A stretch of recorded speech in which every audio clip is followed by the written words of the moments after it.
Уважаемые подписчики, сегодня предлагаю испечь хлеб с 50% цельнозерновой муки из спельты. Для начала сделаем ферментолиз. Для этого возьмем воду примерно 32-36 градусов Цельсия, смешаем ее с мукой и закваской. Так как у нас в тесте содержится 50% цельнозерновой муки и хлеб будет с длительной ферментацией, то закваска у нас должна быть молодая. Что это значит? Это значит, что за день до использования закваски в тесто ее нужно освежить, а утром освежить еще раз в пропорции 1:1:1. Такая закваска будет готова в течение 3-4 часов. Закваску следует ставить при температуре 26-28 градусов.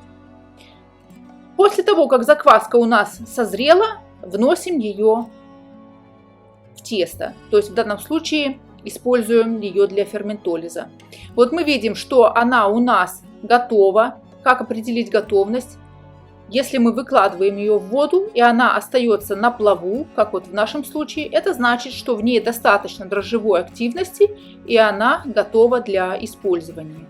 Если вы видите, что закваска у вас идет ко дну и не остается на плаву, это значит, что она еще не готова для использования в тесто и ей нужно дать еще некоторое время. Все хорошо размешиваем до однородного состояния и вносим муку.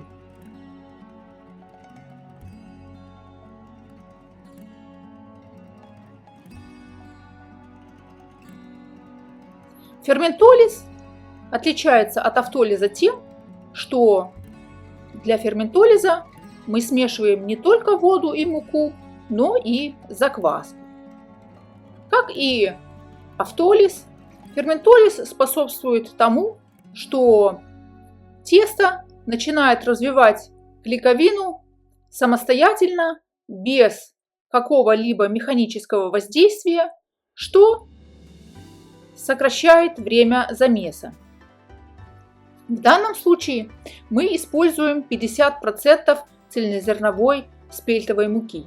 Спельтовая мука отличается тем, что она очень плохо переносит замес.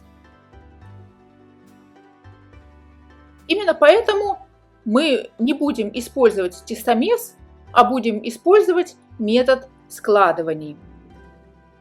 Если вы используете тестомес, то замес должен быть очень коротким, и он должен скорее напоминать перемес, чем замес.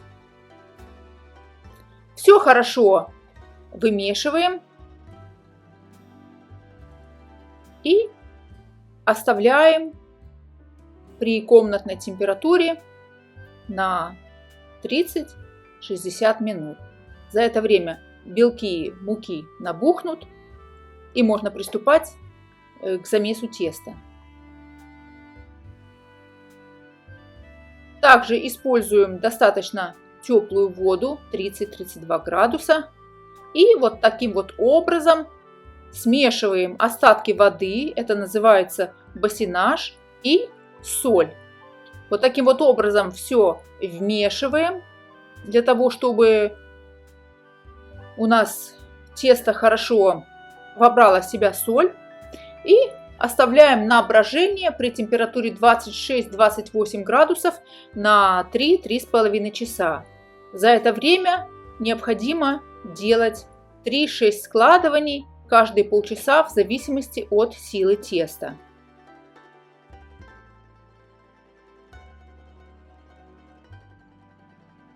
По прошествии этого времени объем теста у нас увеличится примерно на 30-35%, и мы можем приступить к формовке.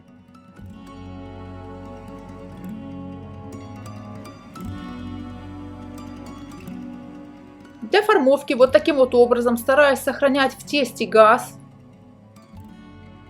подкатываем тесто в шар для того, чтобы создать на поверхности заготовки натяжение для того, чтобы она у нас в процессе брожения росла вверх, а не расплывалась в стороны.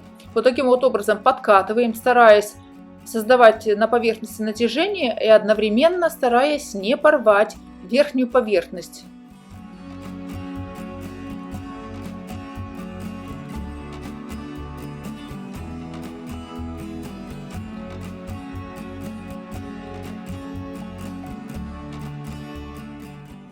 Присыпаем банетон или корзину для расстойки ржаной цельнозерновой мукой.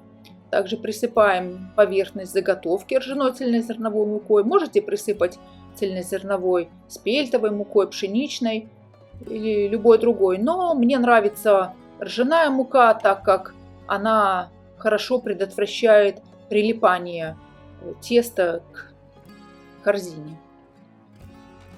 Подтягиваем еще раз и оставляем на стартовое брожение на 60-90 минут при температуре 26-28 градусов, а затем убираем в холодильник при температуре 5-6 градусов.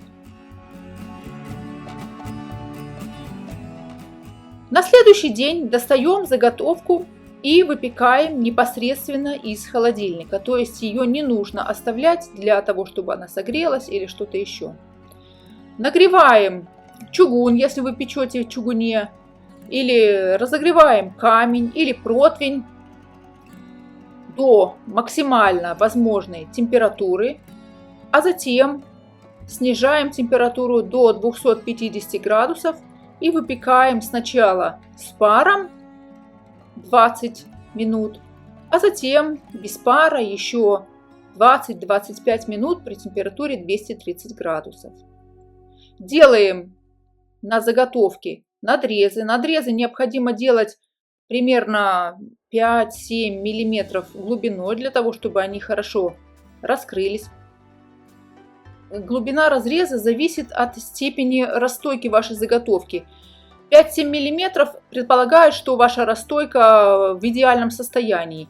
Если ваша заготовка перерасстоялась, надрезы должны быть очень неглубокими, и если заготовка недорасстоялась и вы ее ставите на выпечку, то разрезы могут быть достаточно глубокими, более глубокими, чем 5-7 мм. По прошествии 2 часов, когда хлеб у нас полностью остыл, его можно нарезать. Хлеб, пока он еще теплый, нарезать нежелательно, так как выпечка хлеба теоретически продолжается, то есть мякиш продолжает стабилизироваться. Именно поэтому нужно дождаться полного остывания хлеба. На мой взгляд, это очень вкусный хлеб. Он, несмотря на то, что на 50% состоит из цельнозерновой муки, имеет достаточно воздушную структуру. Корочка у него относительно тонкая. Он не просто вкусный, но и очень полезный. Если вы вместо спельтовой муки решите печь с мукой пшеничной в таких же пропорциях, вы вполне можете использовать тестомес, так как пшеничная мука, в отличие от спельтовой, хорошо переносит замес.